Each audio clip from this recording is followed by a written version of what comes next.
வணக்கம் நண்பர்களே, இன்னைக்கு நம்ம வீரக்குடிகள் வாழும் பாரம்பரியமும் தொன்மையும் நிறைந்த கிராமத்துக்கு தான் போய்கிட்டு இருக்கோம். வணக்கம் நண்பர்களே, இன்னைக்கு நம்ம எந்த ஊருக்கு வந்திருக்கோம்னு பார்த்தீங்கன்னா வெள்ளலூர். வாங்க போய் பார்ப்போம்.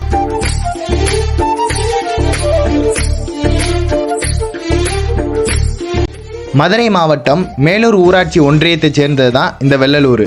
இந்த ஊரில் 7200க்கும் மேற்பட்ட மக்கள் வசித்து வர்றாங்க.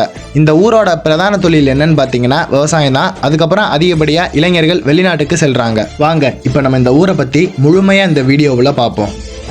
இது வெள்ளலூர் நாட்டுக்கான ஏழை காத்தம்மன் கோயில். வெள்ளலூர் நாட்டில் ஏழை காத்தம்மன் கோயில் திருவிழாவும் வல்லடிக்காரர் கோவில் திருவிழாவும் ரொம்ப பிரபலமாகவும் விசேஷமாகவும் நடக்கும். இதுதான் வெள்ளலூர் நாட்டுக்கான வல்லடிக்காரர் கோவில். வெள்ளலூர் நாட்டில் எந்த கோவில் திருவிழாவாக இருந்தாலும் 15 நாளைக்கு முன்னாடி ரொம்ப கட்டுப்பாடாக விரதம் இருப்பாங்க. மரம் வெட்ட மாட்டாங்க, வீட்டில் எந்த வேலையும் நடக்காது, குழம்பு தாளிக்க மாட்டாங்க.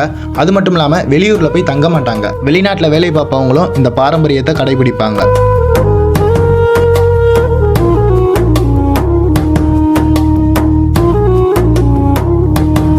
இதுதான் இந்த ஊருக்கான மந்தை. வாங்க இப்போ நம்ம வெள்ளலூர் நாட்டுக்கான சில பாரம்பரிய வரலாறுகளை பற்றி பார்ப்போம். வெள்ளலூர் நாடு அப்படிங்கிறது 64 கிராமத்தை சேர்ந்தது. அது மட்டும் இல்லாமல் வெள்ளலூர், உரங்கான்பட்டி, அம்பலகாரன்பட்டி, குறிச்சிப்பட்டி, மலைப்பட்டி அப்படின்னு 5 மாகாணங்களை கொண்டது. இந்த 64 ஊர்களுக்கும் தாய் கிராமம் எதுன்னு பார்த்தீங்கன்னா வெள்ளலூர் தான். அம்பலகாரர்கள் சொல்வதற்கு வெள்ளலூர் நாட்டை சேர்ந்த அனைவரும் அப்படியே கட்டுப்படுவாங்க. அந்த காலத்தில் ஆங்கிலேயர்கள் போட்ட சட்டத்துக்கு நாங்கள் கட்டுப்பட மாட்டோம்னு சொல்லி வீச்சருவா வேல்கம்பை வச்சு ஆங்கிலேயர்களுக்கு எதிராக போர் செஞ்சவங்க. 1764ஆம் ஆண்டு கேப்டன் உருமலை தலைமையிலான ஆங்கிலேய படையுடன் வெள்ளலூர் நாட்டை சேர்ந்தவர்கள் கடுமையான போர் செஞ்சாங்க. ஆங்கிலேயர்களுடைய நவீன ஆயுதங்களை எதிர்த்து வெள்ளலூர் நாட்டு மக்கள் தங்களுடைய பாரம்பரிய ஆயுதங்களை வச்சு கடுமையான சண்டை செஞ்சாங்க.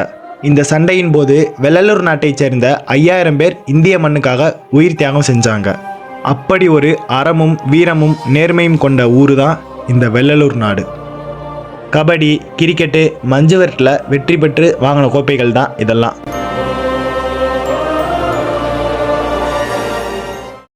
இந்த ஊரில் அடிப்படை தேவைகள் எல்லாமே இருக்குது. இதுதான் அந்த ஊரில் இருக்கிற அரசு மேல்நிலைப்பள்ளி.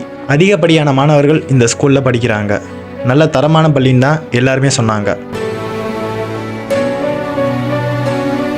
இது அந்த ஊரில் இருக்கிற அரசு மருத்துவமனை. உண்மையிலே நல்ல மருத்துவமனைன்னு தான் எல்லாருமே சொன்னாங்க. சுத்துப்பத்து கிராமத்தில் இருக்கிற எல்லாருமே இங்கே வந்து தான் மருத்துவம் பார்ப்பாங்க. 24 மணி நேரமும் பிரசவத்துக்கு சேவை இருக்குது. விவசாயத்துக்குமே பிரச்சனை கிடையாது. இயற்கை விவசாயத்துக்கு ரொம்ப பெயர் போன ஒரு ஊர்.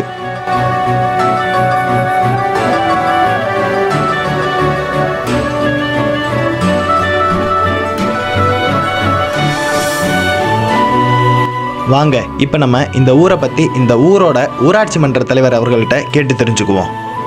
வணக்கம்ண்ணே. எல்லாருக்கும் வணக்கம்ண்ணே. வணக்கம். சொல்லுங்க, உங்க பேருண்ணே? என் பேர் கௌசிகன், ஊராட்சி மன்ற தலைவர். ஃபர்ஸ்ட் முறையா தலைவர் வந்திருக்கேன். சரிண்ணே. இந்த ஊரோட மதிப்பு என்னன்னா, ஒரு 64 கிராமத்தை சேர்ந்தது வெள்ளலூர் நாடு. வெள்ளலூர் நாட்டுல வெள்ளலூர் வந்து தாய் கிராமம். இந்த தாய் கிராமம்ன்றது வந்து அடங்கியது 64 கிராமம். இதுல வந்து எனக்கு நம்ம வெள்ளலூர் பஞ்சாயத்து வந்துட்டு 12 ஊரை சேர்ந்தது. அந்த 12 ஊர் வந்து எனக்கு மேலூர் யூனியன்ல வந்து பெரிய பஞ்சாயத்துனா வெள்ளலூர் பஞ்சாயத்து. நம்ம தான் ஃபர்ஸ்ட் இருக்கோம். 2வது வந்து உரங்கான்பட்டி பக்கத்துல உள்ள பஞ்சாயத்து. இது வந்துட்டு இது என்னன்னா 64 கிராமமும் சேர்ந்து 2 திருவிழா நடக்கும் இங்க. முதல் திருவிழா வந்து ஏலகத்தம்மன் கோயில்.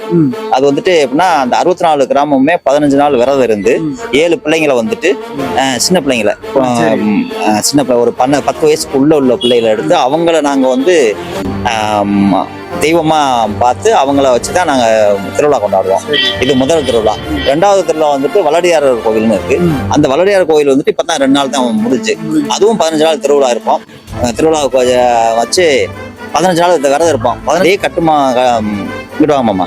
அதே மாதிரி அங்கேயும் வெள்ளலூர் வெளிநாட்டுல இருக்கவங்களும் அந்த மாதிரி கட்டுப்பாடா இருப்பாங்க. 15 நாளைக்கும் எதுவுமே பண்ண மாட்டோம். ரொம்ப எப்படின்னா இலை போட்டு தான் சாப்பிடுவோம். அந்த மாதிரி இருக்கும். இது வந்து பாரம்பரியமா நடந்து வருது. உங்களுக்கு வேற ரொம்ப நாளா தீர்க்க முடியாத குறை எதுவும் அந்த மாதிரி இருக்கானே இல்ல எப்படி? குறைகள் வந்து இல்லை. ஏன்னா குறைகள் வந்து நாங்கள் இதுவரை நாங்கள் போலீஸே உள்ள வரக்கூடாதுன்னு இல்லை, வர மாட்டாங்க. அந்த அளவுக்கு பிரச்சனைகள் இருக்காது.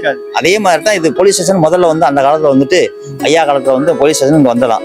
அவங்க என்ன சொல்லிட்டாங்க, எங்களுக்கு போலீஸ் ஸ்டேஷன் வேணாம், எங்களுக்கு வந்துட்டு ஒரு ஸ்கூல் கட்டி கொடுங்க அப்படின்னு சொல்லி அந்த காலத்தில் ஐயாவெல்லாம் சொல்லி ஸ்கூலாக கொண்டு வந்திருக்காங்க.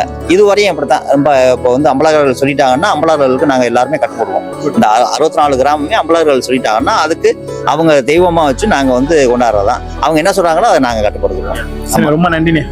ரொம்ப நன்றி. எல்லாருக்குமே ரொம்ப நன்றி. இந்த ஊரை பற்றி மிகவும் சிறப்பாக சொன்ன ஊராட்சி மன்ற தலைவர் அண்ணன் கௌசிகன் அவர்களுக்கு நம்ம ரொம்ப நன்றியை தெரிவிச்சுக்குவோம். உண்மையாகவே சிறப்பான ஒரு ஊராட்சி மன்ற தலைவர் தான். ஏன்னா நாங்கள் அவ்வளோ விஷயங்களை பார்த்தோம். இதே போல் சிறப்பாக செயல்பட நம்ம வாழ்த்துக்களை தெரிவிச்சுக்குவோம். இந்த ஊரை பற்றி எடுத்துரைக்க உதவிய அண்ணன் கௌசிகன், அண்ணன் வாஞ்சிநாதன், நண்பர் ஜவஹர் அவர்களுக்கு நாங்கள் ரொம்ப நன்றியை தெரிவிச்சுக்குவோம். அது மட்டும் இல்லாமல் வெள்ளலூர் நாட்டு மக்களுக்கும் ரொம்ப நன்றியை தெரிவிச்சுக்கிறோம். இந்த வீடியோ உங்களுக்கு பிடிச்சிருந்தா லைக் பண்ணுங்கள், ஷேர் பண்ணுங்கள். சப்ஸ்கிரைப் பண்ணாத நண்பர்கள் சப்ஸ்கிரைப் பண்ணி சப்போர்ட் பண்ணுங்கள். மீண்டும் அடுத்த ஒரு ஊரில் நம்ம இதே மாதிரி சந்திப்போம். நன்றி.